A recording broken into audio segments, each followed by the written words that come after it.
मजा नहीं आ रहा है। हम करते हैं प्रबंध, आप चिंता। मौर्य जी, शंकराचार्य अवमुक्तेश्वरानंद जी ने आपको खुली चुनौती दी है। आपके पास तथ्य है, साबित करें। क्या आप उनसे शास्त्रार्थ के लिए तैयार हैं? झूठे लोगों से और तथ्यहीन अनाप शनाप बकने वालों से मेरे पास इतना फुर्सत नहीं है कि मैं अपना समय बेकार करूं और इनसे बात करूं। एक बात बताइए, मैं तथ्यों में विश्वास करता हूं। क्या शंकराचार्य जो देश के धर्म गुरु हैं वो झूठे हैं? क्या आप ये कह रहे हैं? अब वही शंकराचार्य ने कभी 7वीं 8वीं शताब्दी में बौद्ध मठ बद्रीनाथ को, बौद्ध मठ केदारनाथ को अगर विष्णु मंदिर में परिवर्तित कराया था, वो कितने सच होंगे? अच्छा, मैं आपको कुछ फैक्ट बता रहा हूं मौर्य जी, कुछ तथ्य दूसरी तरफ से आए, जरा ध्यान दीजिएगा। और ये फैक्ट है हमारे पास, वो भी आपको जानना चाहिए। बद्रीनाथ का जिक्र महाभारत में हुआ, स्कंद पुराण में हुआ, विष्णु पुराण में हुआ। स्कंद पुराण में इस धाम को मुक्ति पद कहा गया, द्वापर युग में इसे मणिभद्र आश्रम कहा गया, त्रेता युग में इसे योग सिद्ध नाम से जाना गया। और आप कहते हैं वहां पर बौद्ध मठ है। उससे मेरा क्या फायदा हुआ, मुझे क्या मिला? देखिए, आपको मैं बता दूं, ये जितने भी आपको पुस्तकों का जिक्र किया, ये सब ज्यादातर 6वीं 7वीं शताब्दी के बाद लिखे गए। एक चीज और को मैं आपको दूं, देवनागरी लिपि, महाभारत 6ठी शताब्दी के बाद मैं हुआ आपको है। बता रहा हूं ना, देवनागरी लिपि का प्रादुर्भाव 7वीं और 8वीं शताब्दी के बीच में हुआ। 6वीं शताब्दी के अंत में और 7वीं शताब्दी में हुआ। देवनागरी लिपि संस्कृत। बात बताइए, देवनागरी, आप एक मिनट, देवनागरी लिपि ये क्लैरिटी चाहिए मुझे। हाँ, महाभारत क्या 6ठी शताब्दी के बाद हुआ? त्रेता युग क्या 6ठी शताब्दी के बाद हुआ? मैं आपको बता रहा हूं, ये जितने भी पुस्तक लिखी गई हैं, क्योंकि जब संस्कृत भाषा पहले थी ही नहीं, तो संस्कृत भाषा में कोई चीज लिखा कैसे गया? संस्कृत भाषा हिंदी भाषा की पैदाइश ही 6वीं के अंत और 7वीं शताब्दी में हुई है। पहले इसके पहले पाली भाषा थी, और जब पाली भाषा थी तो संस्कृत में महाभारत कब लिखा गया? आप बता दीजिए मुझे, महाभारत कब लिखा गया? जितने भी इस तरह से लिखित इनके पास साहित्य हैं, लिखित धर्म ग्रंथ था, कथित धर्म ग्रंथ है। महाभारत किसने लिखा? मैं बता रहा हूं ना, ये सब के सब 6वीं शताब्दी और 7वीं शताब्दी के बाद लिखे गए। महाभारत किसने लिखा? मैं कह रहा हूं, महाभारत लिखने कोई औचित्य नहीं जब संस्कृत भाषा ही नहीं थी। ये क्या हो गया? ये क्या सुन रहा हूं मैं? महाभारत किसने लिखा, मैं आपसे पूछ रहा हूं। इसमें महाभारत वो भी जिसने लिखा उसको भी गलत दिखाया गया है। अरे आप मुझे बताइए ना किसने लिखा है। मैं आपसे सीधे सीधे पूछ रहा हूं, महाभारत किसने लिखा है? बड़ा सिंपल सा सवाल, यहां पर ये कोई भी बच्चा बता देगा मुझे। नहीं, वो तो लिखाया गया वेदव्यास के माध्यम से लिखा गया है, कृष्ण द्वैपायन और वेदव्यास। गणेश जी ने अगर महाभारत की बात की जाए तो गणेश जी वो बोल रहे थे और फिर लिखा जा रहा था। ये फंस गया। अब आप भी गणेश जी की बात करेंगे? भाई, आज तक वैज्ञानिक रूप से कभी स्वीकार नहीं किया जा सकता कि किसी व्यक्ति के सिर पर हाथी का सिर लगा दिया जाए, वो कभी संभव नहीं है। हम मनगढ़ंत कहानियों में विश्वास नहीं करते। आप मुझे ये बता दीजिए, गौतम बुद्ध यानी सिद्धार्थ का जन्म कब हुआ? क्योंकि अब हम बात कर रहे हैं उस विषय पे, तो ये सारी क्लैरिटी हो जाए, क्योंकि आप शताब्दी के युग में जा रहे हैं। ईसा के 500 साल पहले। ईसा के 563 साल पहले, टू बी वेरी प्रिसाइज। उस समय हिंदू धर्म था कि नहीं था? उस समय हिंदू धर्म नहीं था, वैदिक धर्म था। वैदिक धर्म और हिंदू धर्म अलग है। अलग है। सनातन धर्म था। सनातन धर्म तो भगवान बुद्ध ने ही जो संदेश दिया था, उसी को सनातन धर्म कहा गया था। एस धम्मो सनातना, ये भगवान बुद्ध की वाणी है। सर, आप गजब बात कर रहे हैं। गौतम बुद्ध का परिवार तो हिंदू परिवार में ही पैदा हुआ ना? मैं कह रहा हूं, मैं भी हिंदू परिवार में पैदा हुआ। मैं कह रहा हूं, मैं भी हिंदू परिवार में पैदा हुआ। एक बात बताइए, जब वो थे तो उनके भी तो आराध्य थे ना गणेश? मैं कह रहा हूं, उस समय वैदिक धर्म था, हिंदू धर्म नहीं था। हिंदू धर्म कोई है ही नहीं है। जो भी गणेश को मानते थे कि नहीं? राम को मानते थे कि नहीं उनके परिवार के लोग? अब वो किसको मानते थे किसको नहीं मानते थे, क्योंकि उस समय न पैदा हुआ था। और उस समय के लोग तो मानते होंगे। लेकिन बुद्ध जो मानते हैं, मैं उसको मानता हूं। मैं आपसे सीधे सीधे सवाल पूछा था। एनीवे, एक और चीज सीधे राजगोपालन जी, हिंदू धर्म कैसे आपने एकदम स्वीकार नहीं कर सकते? नहीं, इसलिए हिंदू धर्म के बारे में सब लोग, भारतीय जनता पार्टी, योगी आदित्यनाथ, आडवाणी, वाजपेयी, सब लोग विस्तार से लिखा है, आपने कैसे मना कर? नहीं, मैं भी शांत गोवर्धन शांत कह रहा हूं कि मैं भी पैदा तो हिंदू धर्म में हुआ, मैं भी पैदा हिंदू धर्म में हुआ, लेकिन जब मैंने देखा हिंदू धर्म का मतलब केवल ब्राह्मण धर्म, हिंदू धर्म का मतलब, आप सुनिए, अगर ब्राह्मण है, आप सुनिए, अगर हिंदू धर्म ब्राह्मण है, आप सुन लीजिए ना, अगर ये हिंदू धर्म होता तो देश की राष्ट्रपति द्रौपदी मुर्मू जी को, जो आदिवासी समाज से ताल्लुकात रखती हैं, उनको मंदिर में जाने से रोका नहीं जाता। उन्हीं के अधीन सरकार का, उन्हीं के अधीन मंत्रिमंडल का एक मंत्री गर्भगृह के अंदर जाके पूजा पाठ करता है, उनके अधीन मंत्रिमंडल का एक मंत्री ऊंची जात का है, इसलिए वो मंदिर में जाता है। और आदिवासी समाज की राष्ट्रपति जो सर्वोच्च पद पर बैठी हैं, उनको मंदिर में जाने से रोक दिया जाता है। अगर वो आदिवासी समाज को हिंदू मानते होते तो राष्ट्रपति द्रौपदी मुर्मू को रोका नहीं जाता, ये अपने आप में है। और यही नहीं, इसके पहले तत्कालीन राष्ट्रपति रामनाथ कोविंद जी को भी राजस्थान के सीकर के ब्रह्मा मंदिर में जाने से रोका गया था। बोला है, अगर दलितों को अगर ये हिंदू मानते होते तो रामनाथ कोविंद जी जो राष्ट्रपति के पद पर बैठे थे, उनको मंदिर में जाने से नहीं रोका आपने जो बोला, यही सवाल हमने इसी शो पे, इसी कुर्सी पर बैठे हुए थे रामभद्राचार्य जी, उनसे ये सवाल पूछा, उनका क्या जवाब था एक बार देख लेते पहले, फिर उसके बाद मैं आपके पास वापस आ रहा हूं। प्ले ऑन करिए उसको जरा। अच्छा, देखिए, मौर्य जी रामायण जला रहे हैं और कह रहे हैं कि रामचरितमानस में सह-अस्तित्व के खिलाफ बातें लिखी गई हैं। मौर्य तो सठिया गए हैं।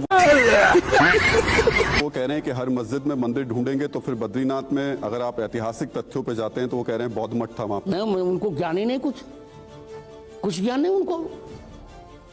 बद्रीनाथ शाश्वत मठ है, पद्मासन पर बद्रीनाथ विराजमान है, बद्रीनाथ का प्रमाण पुराणों में है, सभी पुराणों में है, वो क्या जानते हैं?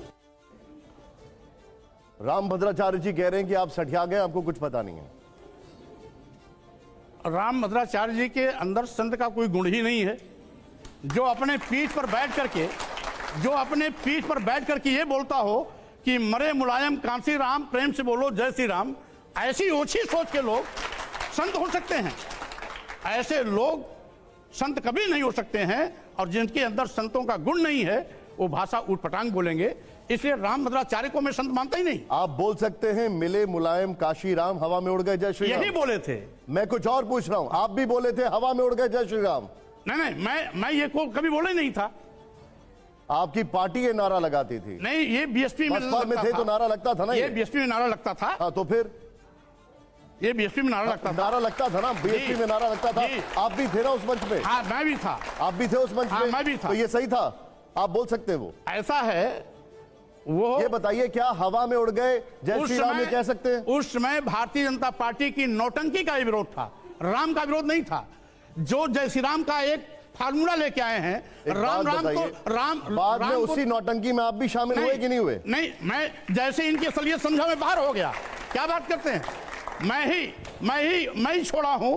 और बीजेपी को जिस तरीके से उसकी हरकतें हैं, बात बताइए, आपको सबका साथ, सबका विकास, सबका विश्वास और सबके विश्वास का कत्लेआम करके मुझे क्रेडिट नहीं चाहिए। सीधे जिस तरीके से, ठीक है, वो पॉलिटिकल पार्ट पे मैं आऊंगा। मुझे एक बात बताइए, आपको रामचरितमानस से दिक्कत क्या है?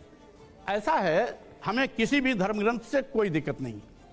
मैं सभी धर्मों का सम्मान करता हूं, सभी धार्मिक पुस्तकों का सम्मान करता हूं, लेकिन धर्म की आड़ में, चलिए आपने धर्म ग्रंथ तो मान लिया, पहले तो आप उसको धर्म ग्रंथ ही नहीं मान रहे। धर्म की आड़ में अगर आप किसी भी शूद्र कह करके दलित आदिवासी पिछड़ों को, जो पहले शूद्र के नाम से जाने जाते थे, उनको गाली देंगे, उनको अपमानित करेंगे, जात सूचक शब्दों का प्रयोग करके उनको नीच कहेंगे, अधम कहेंगे, अपमान करने के लिए प्रेरित करेंगे, देश की महिलाओं को मारने, पीटने, प्रताड़ित करने की बात करेंगे, तो स्वाभाविक रूप से वो धर्म नहीं हो सकता है। अच्छा, मुझे एक बात बताइए, मैं आपसे आज एक बार फिर पुनः वो संदर्भ पूछना चाह रहा हूं, ढोल गंवार शूद्र पशु नारी, इस चौपाई का संदर्भ क्या है, इसका अर्थ क्या है, बताइए। आप भी बहुत जानकार हैं, पढ़े लिखे हैं, और कड़े भी हैं, घुटे भी हैं। ढोल गंवार शूद्र पशु नारी, शकल ताड़ना के अधिकारी, ये सभी पीटने के पात्र हैं, प्रताड़ित किए जाने के पात्र हैं। और अभी अभी मेरे इस वक्तव्य देने के बाद एक छोटी सी बात बताइए, मुझे बताइए, ये आपको किसने बताया, किस धर्मगुरु ने बताया, कहां पर आपने पढ़ाई है? जिस प्रेस ने इस किताब को लिखी है, पुराना एडिशन निकाल लीजिए, अपने आप ही अर्थ मिल जाएगा। ये नया एडिशन अभी छपवाए हैं मेरे बयान के बाद, 36 लाख 40 लाख कितना, नए एडिशन में इन्होंने परिवर्तित किया है। मैंने आपको इंटरजेक्ट कर दिया, जरा समझा दीजिए उसका मतलब क्या है। एक चीज, अभी उसी रामचरितमानस में एक प्रसंग और है, सापत ताड़त पुरुष कहंता, सापत ताड़त पुरुष कहंता, पूजहि विप्र कहें सब संता। तो इसमें ताड़न का अर्थ अभी भी मारना पीटना प्रताड़ित करना है। अभी भी एक जगह तो बदल दिए, लेकिन उस वहां पर कल्याण प्रेस वालों का ध्यान नहीं गया, वो अभी भी यथावत बना हुआ है। इसीलिए मैं कह रहा हूं कि आप अपनी आवश्यकता के अनुसार अगर अर्थ बदल सकते हैं तो अपनी आवश्यकता के अनुसार इस देश के शूद्र समाज को, आदिवासी, दलित और पिछड़े समाज को, बात बताइए, देश की महिलाओं को अपमानित करने वाले मुझे एक बात उन बताइए, पंक्तियों को भी हटाने का काम कर सकते हैं। अर्थ बदलना, अर्थ ना बदलना ना बदलना जो उसकी व्याख्या कर रहा है उसके ऊपर निर्धारित करता है, ना कि जो उसमें लिखा हुआ है। जो लिखा हुआ है वो तो आपको कोई संत, कोई ऐसा व्यक्ति बता सकता है जो उसके बारे में जानकारी हो। जो व्याख्या है, जो इंटरप्रिटेशन है, वो तो कोई भी इंसान यहां पर जितने भी बैठे हैं हर कोई अपने अनुसार अपने अपने तरीके से कर सकता है। अच्छा, हमको सिखा रिया है। इसके अंदर जो सा भाव है। आप तुलसीदास की लिखी कोई भी रामचरितमानस पुरानी उठा लीजिए, ढोल गंवार शूद्र प्रश्न नारी सकल ताड़ना के अधिकारी में यही अर्थ आएगा, मारना पीटना प्रताड़ित करना।